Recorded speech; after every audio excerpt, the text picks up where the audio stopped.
அண்மை செய்தி. சென்னை அதிமுக தலைமை அலுவலகத்திற்கு ஜெயலலிதாவின் மகள் என கூறிக்கொள்ளும் ஜெயலட்சுமி நேர்காணலுக்கு வருகை தந்த நிலையில் அவர் விரட்டியடிக்கப்பட்டுள்ள சம்பவத்தை அண்மை செய்தியாக பார்த்து கொண்டிருக்கின்றோம். அவர் காரை விட்டு இறங்க விடாமல் தாக்க முற்பட்ட அதிமுக நிர்வாகி மற்றும் தொண்டர்களால் பரபரப்பு ஏற்பட்டுள்ளது. கூடுதல் விவரங்களை செய்தியாளர் ராஜேஷ் வழங்க கேட்கலாம். ராஜேஷ், நடந்தது என்ன? கூடுதல் விவரங்களை பதிவு செய்யலாம்.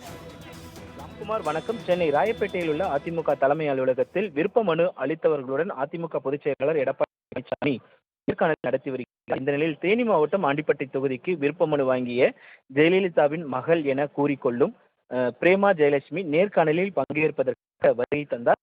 அப்போது அவரை தடுத்து நிறுத்திய அதிமுக தொண்டர்கள் காரை விட்டு இறங்க விடாமல் தடுத்து காரை எடுத்து செல்லுமாறு கூறியதால் பரபரப்பு ஏற்பட்டது.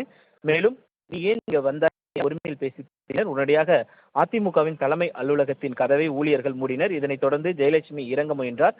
அப்போதும் அவரை தடுத்து முதலில் காரை எடுக்கிறீர்களா இல்லையா என விடுத்த நிலையில் ஜெயலட்சுமி காரை எடுத்து சென்றார். பின்னர் செய்தியாளர்களிடம் பேசிய அவர், விருப்ப மனு அளித்தவர்களுக்கான நேர்காணல் நடைபெறுவதாக எனக்கு அழைப்பு விடுத்தார்கள். அந்த அழைப்பை ஏற்று நான் அதிமுக தலைமை அலுவலகத்துக்கு வந்தேன். என்னை உள்ளே விடாமல் அடித்து விரட்டுகிறார்கள் என்று அவர் ஆவேசமாக பேசினார்.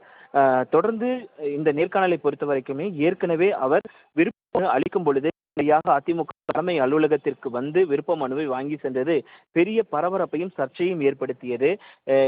ஏனென்றால் ஜெயலலிதாவின் பெயருக்கு களங்கம் இருக்கக்கூடிய வகையில் அவருடைய செயல்பாடுகள் இருக்கிறது. அப்படி இருக்கும் பொழுது அவரை எப்படி நீங்க உள்ளே விட்டீர்கள் என்று பல்வேறு சமூக வலைதளங்களின் வாயிலாக அதிமுக தலைமைக்கு கேள்வி எழுப்பப்பட்டது. இது மிகப்பெரிய ஒரு சர்ச்சை ஏற்படுத்திய நிலையில் பின்பு அவர் மனுவை பூர்த்தி செய்து அந்த படிவத்தை கொண்டு வந்து கொடுக்கும் பொழுது கோகுலேந்திரா, முன்னாள் அமைச்சர் கோகுலேந்திரா வாங்கி கொண்டிருந்தார். ஆனால் அவர் வாங்க மாட்டேன், நான் உணவு இடைவேளைக்கு செல்கிறேன் என்று சென்று விட்டார். இந்த நிலையில் தான் அவர் விருப்ப மனுவையும் அளிக்காமல் திரும்ப சென்றார். இந்த நிலையில் இன்றைக்கு நேர்காணல் என்பது தேனி மாவட்டத்திற்கு நடைபெற்றது. அதில் ஆண்டிப்பட்டி தொகுதிக்கு போட்டியிட்டவர்களும் விருப்பம் அளித்திருந்தார்கள். அவர்களும் நேர்காணல் என்பது நடத்தப்படுவதாக இருந்தது. இதனைத் தொடர்ந்துதான் அவர் அதிமுக தலைமை அலுவலகத்திற்கு வந்தார். வந்து தன்னை நேர்காணலில் அனுமதிக்குமாறு அவர் காரை வந்த நிலையில் அவர் காரை விடாமல் தொண்டர்களும் நிர்வாகிகளும் அவரை அடித்து விரட்டிய காட்சிகள் நம்மளை பார்க்க முடிந்தது. அவருடைய காரை கையால் அடித்தும், ஆனால் அவர் கல்லால் அடித்தார்கள் என்ற குற்றச்சாட்டையும் முன்வைக்கிறார் ராம்குமார். தகவலுக்கு நன்றி.